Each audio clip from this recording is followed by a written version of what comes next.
Bom dia, pessoal do nono ano. Eu sou o professor Milton. Estou aqui mais uma vez para mais uma aula de português. Pessoal, na última aula a gente leu um texto, fez a correção do exercício e eu passei um outro exercício para vocês fazerem, correto? Vamos realizar a correção desse exercício que eu passei para vocês e em seguida vamos dar continuidade aos assuntos do quarto bimestre.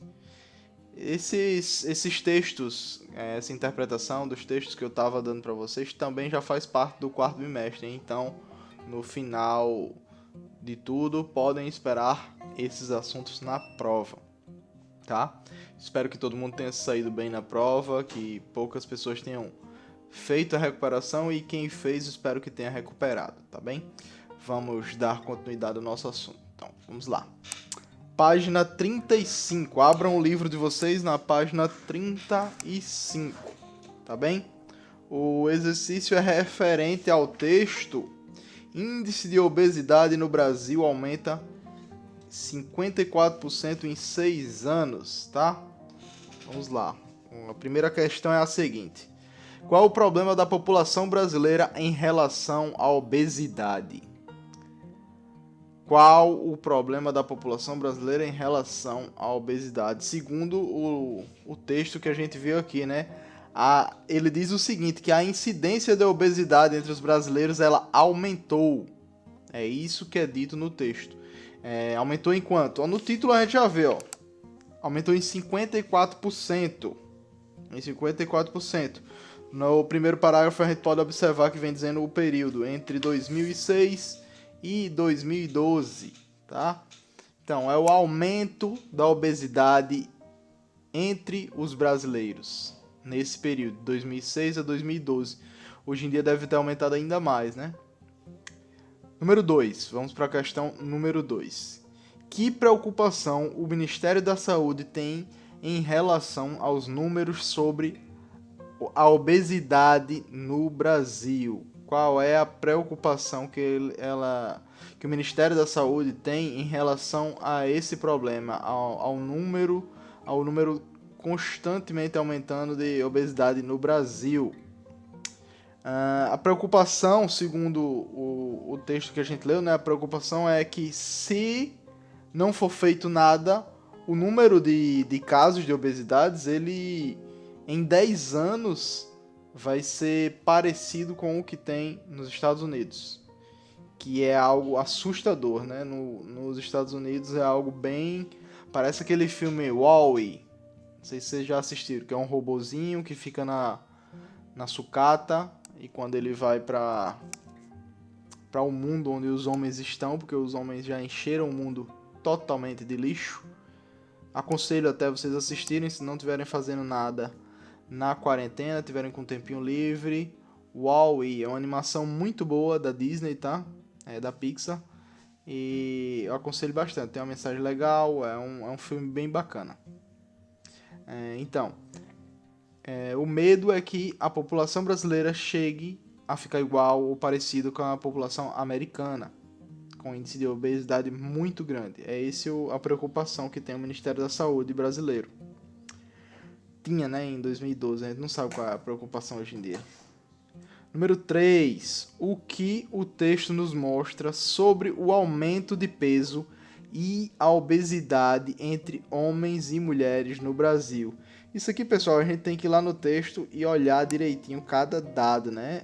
Ele diz o quê? O texto diz o seguinte, que em relação à massa corporal, isso aí ele vai falar um pouco da diferença, tá? A diferença de homem, mulher, de adulto, de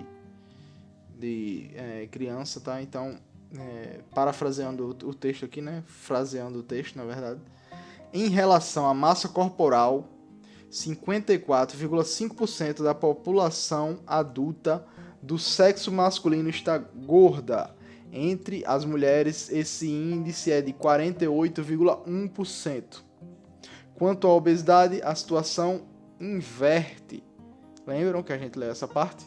Indicando que 17,7% das mulheres são obesas, enquanto a doença atinge 16,6% dos homens.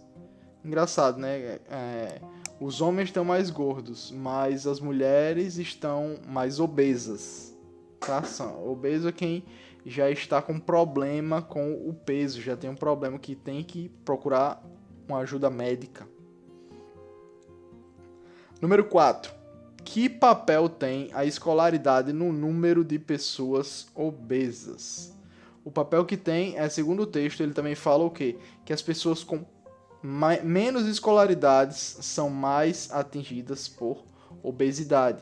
Quanto menor a escolaridade, mais chance tem de ser atingido por obesidade. É estranho isso porque uma pessoa com menos escolaridade, teoricamente, não teria tanto dinheiro. Só que você tendo dinheiro, você continua comendo besteira, só que você tem dinheiro para ir no nutricionista, você tem dinheiro para ir numa academia, você tem dinheiro para fazer diversas coisas que vão diminuir o seu peso. Por isso, quem tem menos escolaridade tem mais chance de ser atingido pela obesidade, tá? Então, número 5 agora, número 5 e último. Quanto aos hábitos alimentares e físicos, como estão os brasileiros? Em relação à questão alimentar, tá? Agora ele quer saber isso. Ele diz o seguinte, que o número de brasileiros que consomem verduras e frutas passou de 20% em 2008 e agora passou para 22,7%. O percentual ele é bastante inferior ao dos indivíduos que consomem carne com excesso de gordura e refrigerante regularmente. Quanto ao número de brasileiros que praticam exercícios físicos, saltamos de 29,9% em 2009 para 33,5% em 2012. Pelo menos isso está aumentando, né? Pelo menos isso, que é uma coisa boa, está aumentando no comportamento da saúde dos brasileiros, tá? Pessoal, vai ficar por aqui o exercício, a gente pega o outro livro, tá? Fechem esse livro, abram o outro agora, abram o livro de português, de língua portuguesa, e vamos para a página 166. Abram aí o livro de vocês na página 166. A gente vai ver o que? A gente vai ver as estruturas das palavras, ou a estrutura das palavras, tá? Primeiramente, o que é que a gente tem que se ater? A palavra tem uma coisa chamada radical. Radical é o núcleo da palavra. É aquela parte que, modificando o radical, a palavra se modifica completamente.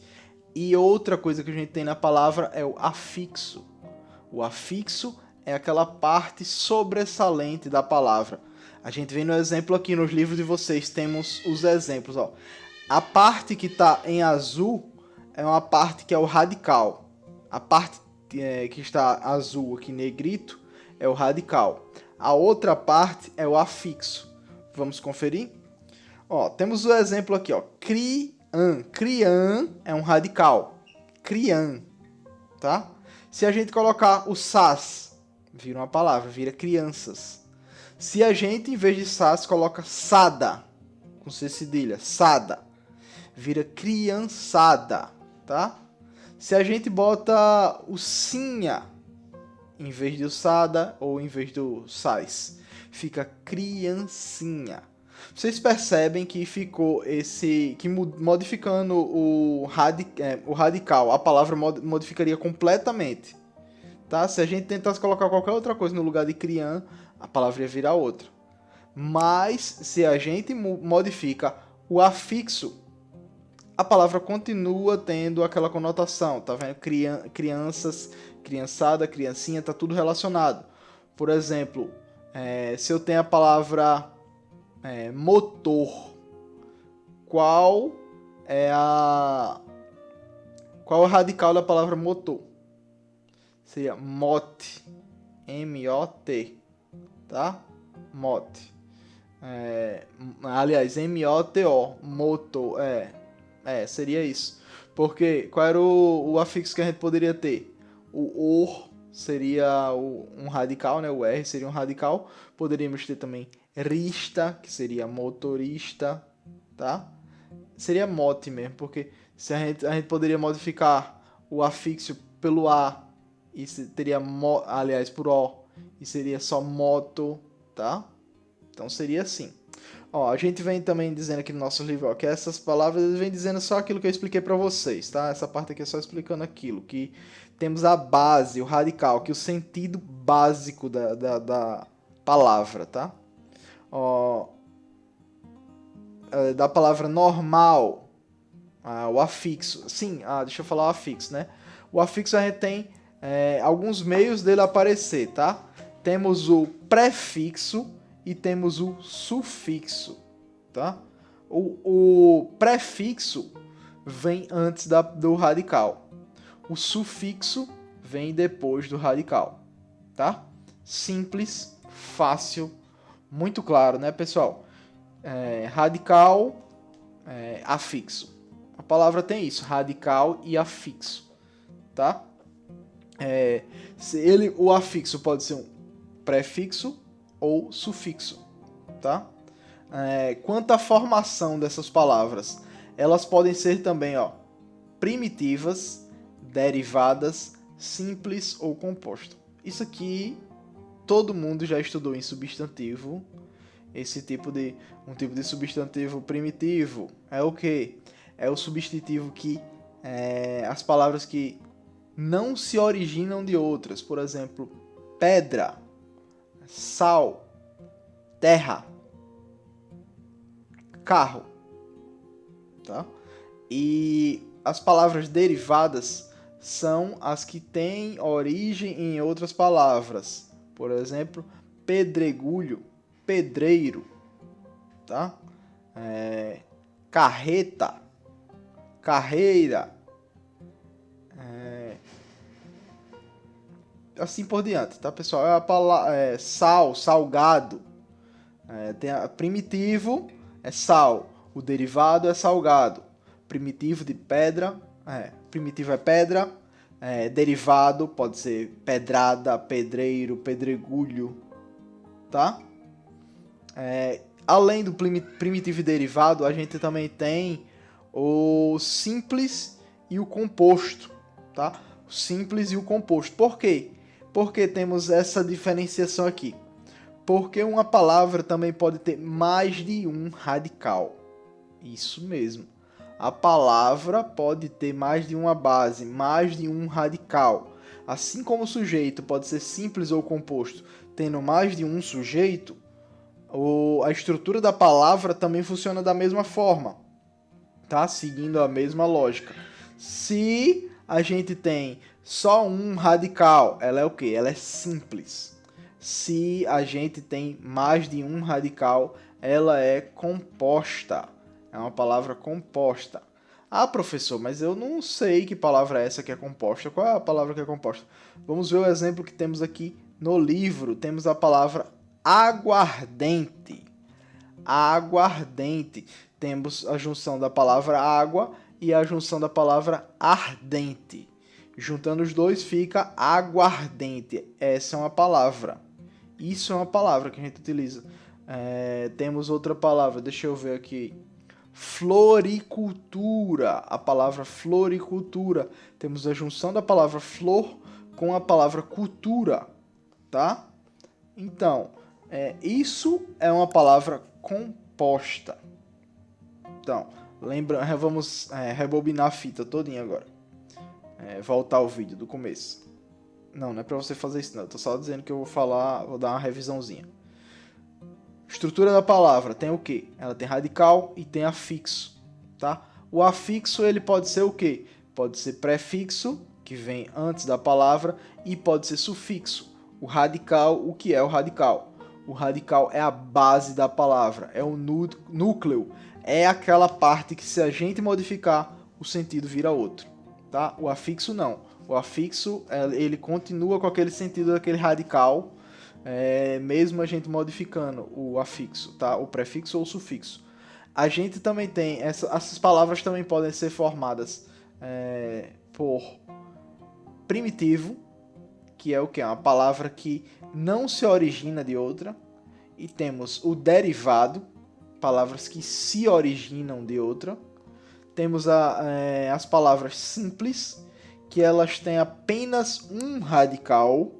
E temos as palavras compostas, que têm mais de um radical.